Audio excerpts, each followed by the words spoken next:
Okay, good evening.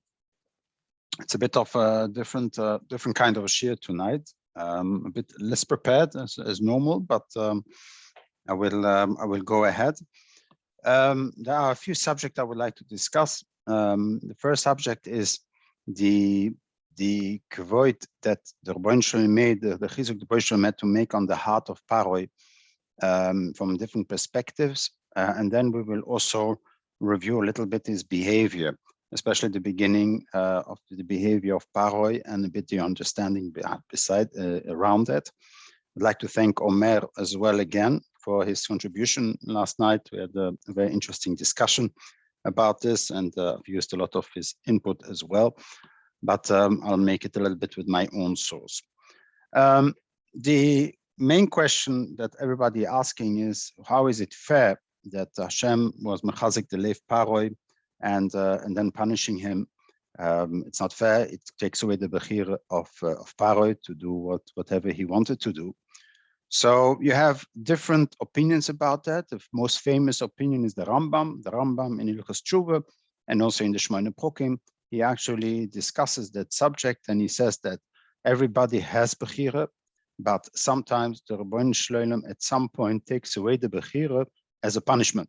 So when a person makes a lot of sins, or his sins are, for example, can be if he does the sins multiple times and he already kind of was mefarek from himself the oil of that mitzvah, and in that case the Rebbeinu Shalom makes sure that he cannot make a tshuva anymore. So that Rebbeinu Shalom takes away a little bit his bechira of making tshuva. So that can happen because that's on itself is a punishment in order to receive the final punishment that he is due to receive. That's the opinion of the Rambam. Very interesting Rambam, and it's quite unique for his opinion on that subject. The Ibn Ezra that actually was before the Rambam has something quite similar. So the Ibn Ezra, but the Ibn Ezra actually explains how can indeed say that the Rebbeinu Shalom sometimes you see psukim in the Torah brings down, especially in Novi, where it seems that the Rebbeinu Shalom has pushed the Yidden into the sin.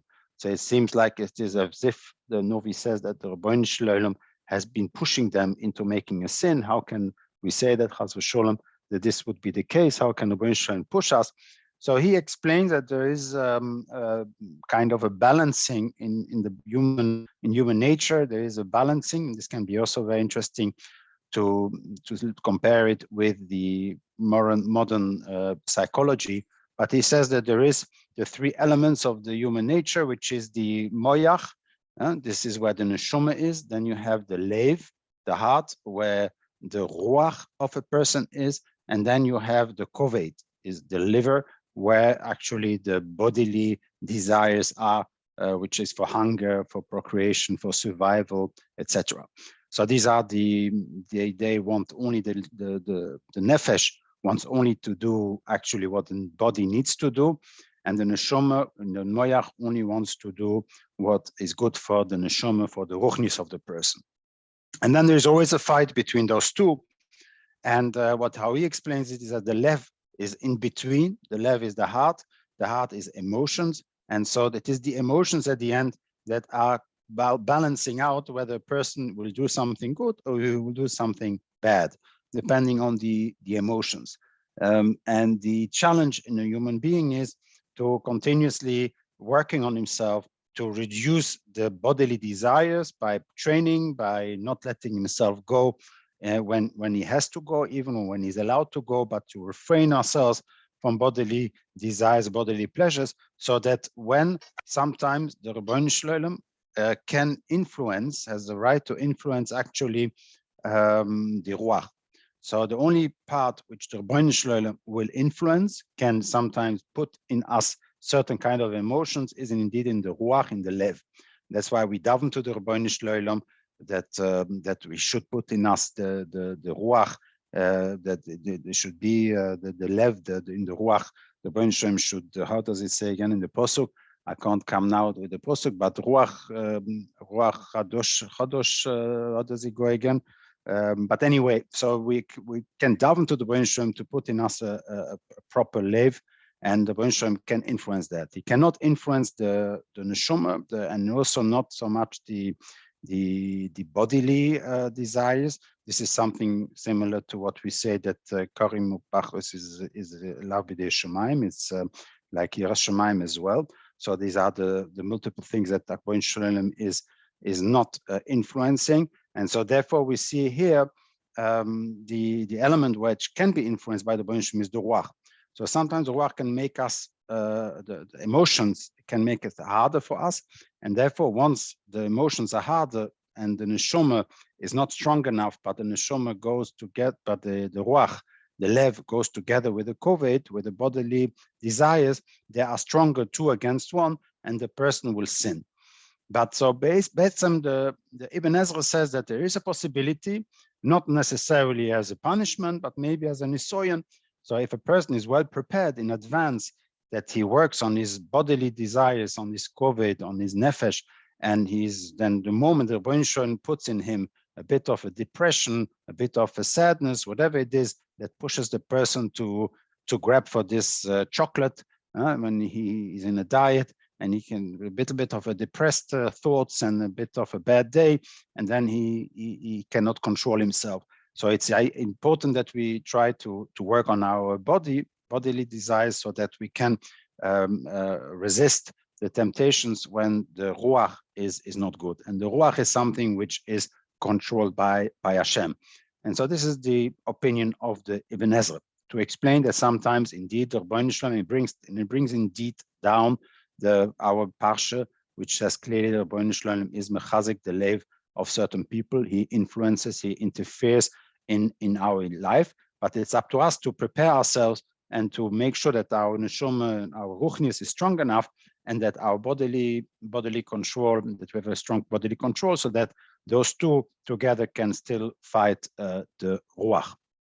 So this is the view of the Ibn Ezra.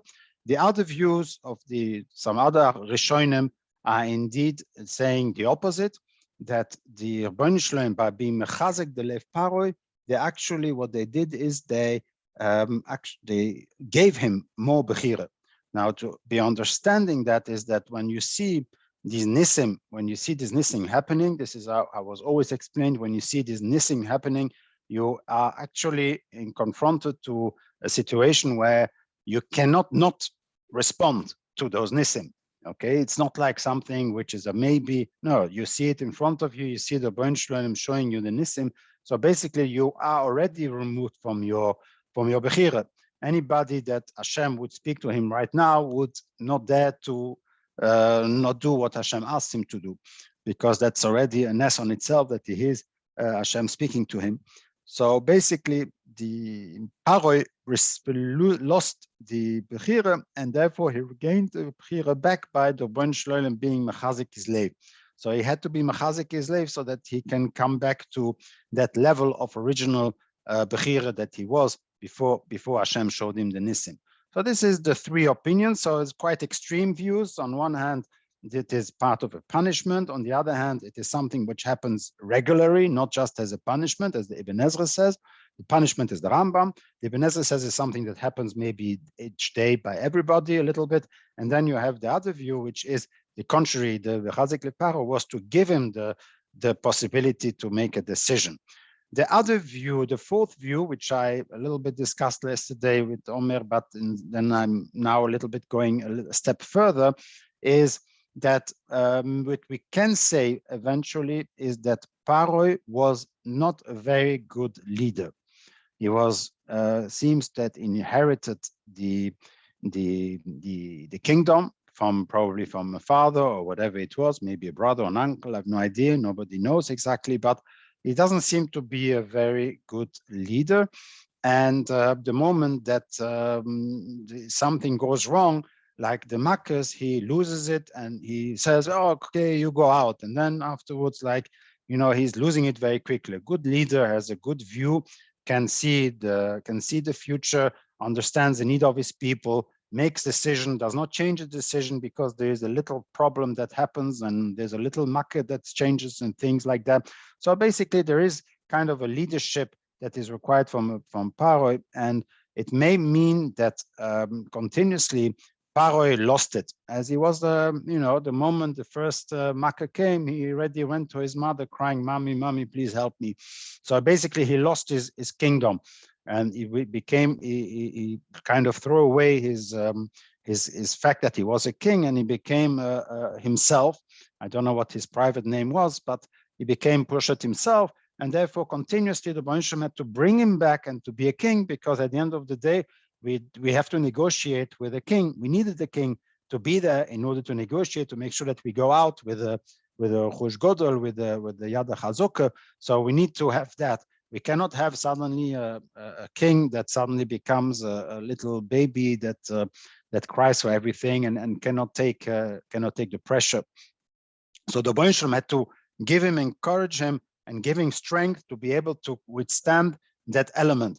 So it seems that the Paroy privately as an individual, he was rather weak, but afterwards the Rebbeinu Shalom always had to give him a little bit of strength to regain his posture and took back the crown and become a leader, or at least to play the role of being a good leader, because otherwise we have nobody to talk to, imagine.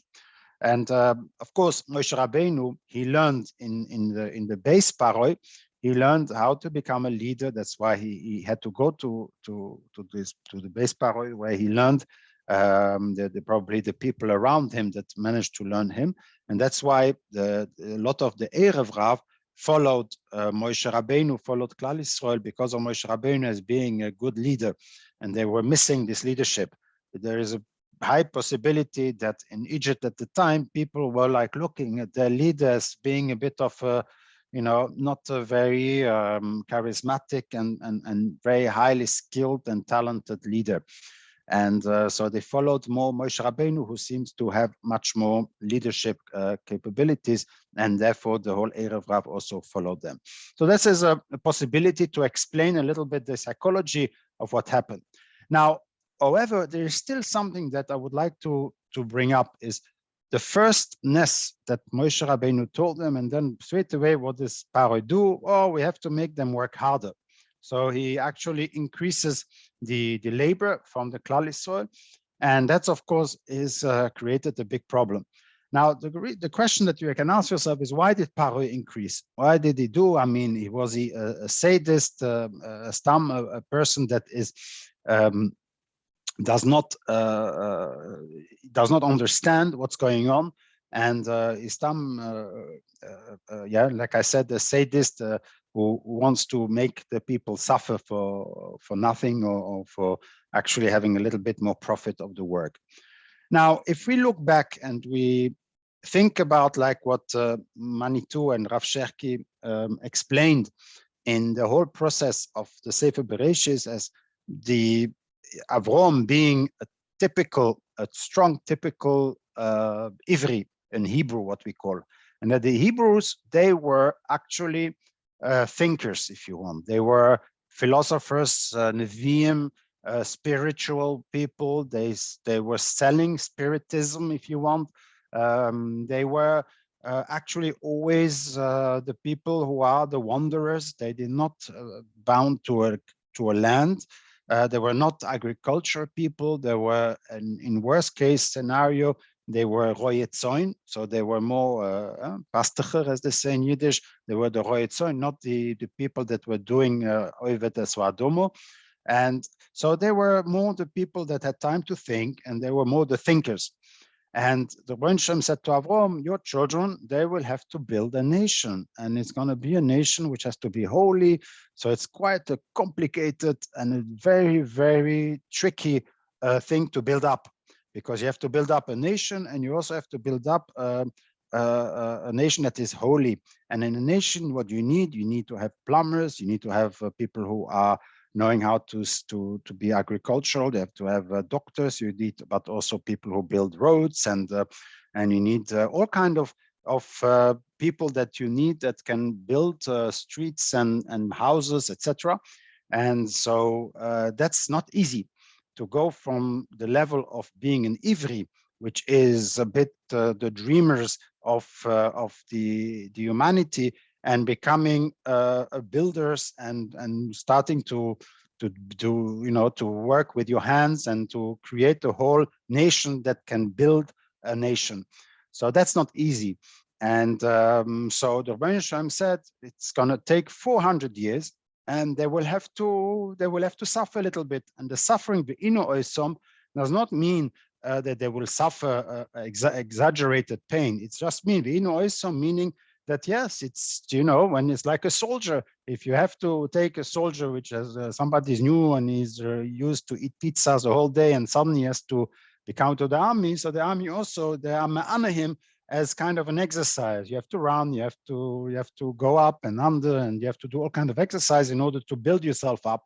And it's not going to be by the first generation. And then Rebbeinu Shalom said to Avram, it's going to last for 400 years. Now, that means, in other words, that the Jews will have to, the Hebrews will have to become going from where 100% were what we call today in modern terminology, we would call them white collar people. Enough of them must become what we call blue collar people. So people who work with their hands. We all know that it is today, even today, when you look back, it's not that easy. We still always have the drive to go back to proud ourselves of the doctors and Nobel Prize winners and whatever, but never as builders or it does not. It's not in our genes. Nothing wrong with it. There's Baruch Hashem a lot, but we need those people because those are we need everybody to develop their skills and what they want to do, because this is also what is requested from us in terms of building a nation when Moshiach will come. So basically, the transition from being an Ivri, a typical Ivri, a stereotypical Ivri, to become a nation that can actually start building is something which requires. So therefore, the program that was set up with Yosef was that this process should go, but should go very slowly and very softly. So they should build for themselves cities, learn them how to build, how to create, how to what is politics, what is kingdom, what is all the things that you require in order to create a nation. And so the building was something very important. But when the Paroy died and the new Paroy came, this new weak Paroy, he had no idea, and he just he decided that we need to go a little bit quicker in this process, and they have to start learning, and we will show them that how it is to work for your money. Don't forget that they did not actually work until then. They were receiving from Yosef, all that we already gave a share about that. They received money from Yosef for free without working. And so the new Paroy said, okay, now it's time to start. But he probably, assumingly, he exaggerated too much. And so the Rebbeinu Shalom said, now it's time to take them out, because it's already an exaggeration of the situation that is happening there. So when Moshe came to Paroy, and he said to him, now I want to, the Elokeo Ivrim, the God, the Ivrim, told me that it's time for my nation to go back to go out of Mitzrayim. That actually triggered something by Paroy. What does he want to tell us? I mean, basically, the Avram, and this was apparently known to everybody, Avram was told it's going to last 400 years, and it's not lasting 400 years. It's halfway only to the 400 years. So what's going on here? So why is Hashem telling me now to let these people go while I have received a task of teaching and of training and of giving exercises to this nation in order to develop their skills? And so what happened what could have happened is that he remembered something that happened with Avram. So Avram was told that he will receive the land, and this land will be the land that will go to his children, and this is from the borders and everything. All this land will be from him. Not long after comes Avimelech, and Avimelech makes this negotiation with Avram, and he makes a bond with him, a bris with Avram, and he asks, please, my children, my grandchildren, which are the Plishtim, you should leave them alone. You should give them also part of the land should be to him as well, for them as well. And because of this promise, we later on in history had a lot of trouble with the Plishtim, because we could not destroy them, we could not chase them away, because we had the bris with Avimelech. So we promised them that we cannot take it away from them. And so this was Avrom's. Avrom's actually gave in to what Avimelech asked him to do.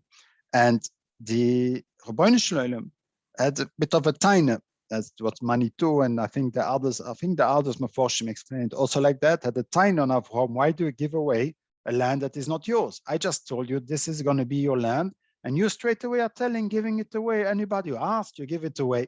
So what did Hashem tell to Avrom? Okay, so if you give away the land, it means that you don't want the land. If you don't want the land, give me back your son, because it was Yitzchok that actually was going to he gave Yitzchok as a son specifically in order to be able to give from Yitzchok the land to Avrom. Through Yitzchok, the land will be given to Avrom. So straight after that story, Hashem said, Avrom, I want your son back. I want Yitzchok back. Bring him back to me. Bring him as an oiler. So this was a clear punishment for how Avrom was actually seemingly neglecting the fact that he received all this land. And so what we can explain is, so that when Paroy heard that the Lekeo Ivrim came to tell him halfway through, let my people go, that means something wrong here. We are only halfway. Elomai, maybe as he was not very smart, he was thinking, I understand. It means, Rabbeinu Shalom, that I'm not doing the job hard enough. So in other words, they're not learning enough. And they, that he requires, it's a criticism against him, like because he was too good to them. Therefore, the Rabbeinu Shalom says, no, you're not doing your job. Let my people go. Give me back. So he says, I will not make that mistake. And straight away, he said, okay, I will increase the labor. They will have to do it themselves. And to even find the material themselves, and therefore he made their life much harder. So this is a little bit, could be the situation, the story in which Paroy, the discussion, or the first discussion that happened between Moshe Rabbeinu and Paroy, that Paroy was a reaction to the fact that suddenly within the 400 years, like only halfway through, that Rabbeinu Shalom already asked them to go out, which is against the logic of the nevuah that Avrom gave to Mitzrayim, that Rabbeinu Shalom gave to Avrom, and that apparently probably was known to all.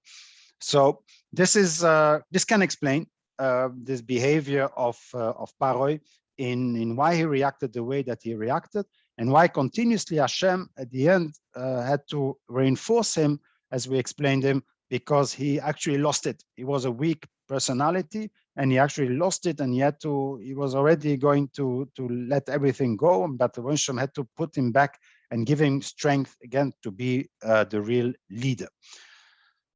Any questions?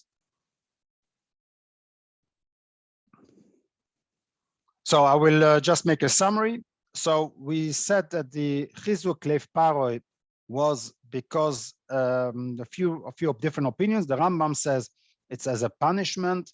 So it's really for those who make that are doing an avera that the Rebbeinu Shalom does not want to give you any more tshuva, the possibility of tshuva. That's the Rambam's opinion. The Ibn Ezra says that it is something which typically is done by the Rebbeinu Shalom. The only thing it changes is the lev, but still the person has still the moyach to be able to conquer the lev.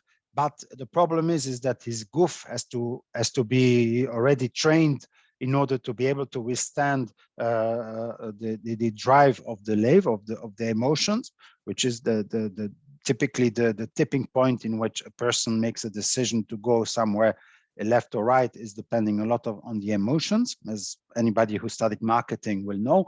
And then you have the third opinion, which is the idea of the fact that when he sees so many nofsim, he loses the capacity to choose. This bechira was already lost by seeing the nofsim, and so therefore he received back the Rebbeinu just when he was mechazik. It was mechazik to the original state in where he was. And then the fourth opinion is a bit more of a modern opinion, meaning that it positioned Paroy as a weak leader, and therefore he lost it. He lost it very quickly. What after things went wrong, is not a leader that does not change his course the moment that there is a little bit of wind, side wind, but he knows where he wants to go, and he chooses to go that way with a strong willpower and a strong idea. And so the Rebbeinu Shalom continuously had to give him back this power and this talent, and give it in an unnatural way, but otherwise we would not have a Paroy to negotiate with.